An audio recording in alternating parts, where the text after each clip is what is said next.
परंतु यह भी सच है कि मानव सभ्यता में शव को लंबे समय तक सुरक्षित रखने के अनेक उदाहरण हैं। मिस्र की ममियां इसका प्रमाण है। हाँ, हजारों साल पुराने शव आज भी वैसे ही संरक्षित हैं। तो क्या रावण, जो आयुर्वेद और रसायन का महाज्ञानी था, अपनी देह को सुरक्षित रखने का रहस्य नहीं जानता होगा? रैगला जंगल आज भी रहस्यमयी है।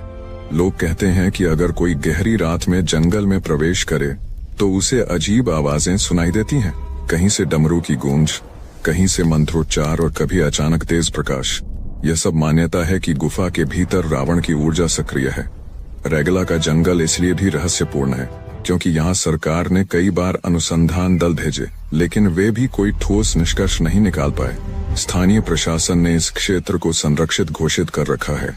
शायद यही कारण है कि यहाँ आम आदमी की पहुंच नहीं है, लेकिन जो कथाएं बाहर आई हैं वे इसी ओर इशारा करती हैं कि कुछ तो है जो छुपाया जा रहा है, और वह कुछ है रावण की देह। तो क्या रावण सचमुच मरा नहीं है? क्या उसकी देह आज भी जीवित है? इस प्रश्न का उत्तर विज्ञान के पास नहीं है, लेकिन आस्था और परंपरा कहती है कि रावण लौटेगा। अब दुनिया उसकी शक्ति और ज्ञान के सामने नतमस्तक होगी। आपकी क्या राय है? कमेंट करके जरूर बताना, और वीडियो अभी स्किप नहीं करना क्योंकि रावण के असली रहस्य अभी आना बाकी है।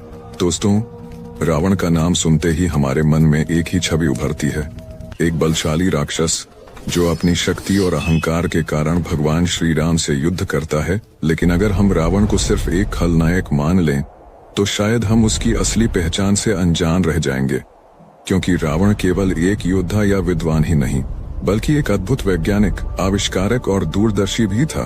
कहते हैं कि रावण का मन हर समय खोज और नए नए आविष्कारों में डूबा रहता था। उसकी कल्पनाएं इतनी विचित्र और अनोखी थीं कि वह स्वर्ग तक सीढ़ियां बनाना चाहता था।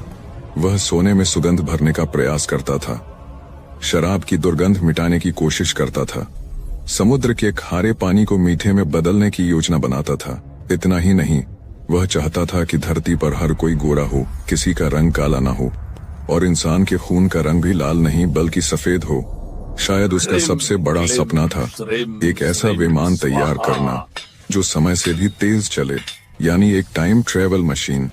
लंका में उसकी वेधशाला किसी आधुनिक शोध संस्थान से कम नहीं थी। वहां दिन रात अनुसंधान और प्रयोग होते रहते थे। दुनिया के श्रेष्ठ विद्वान और वैज्ञानिक उस वेधशाला में कार्यरत थे।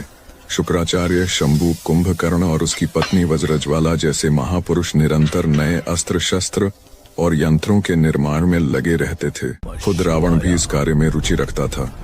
उसने अपने हाथों से एक दिव्य रथ का निर्माण किया था। उसकी पत्नी मंदोदरी ने शतरंज जैसा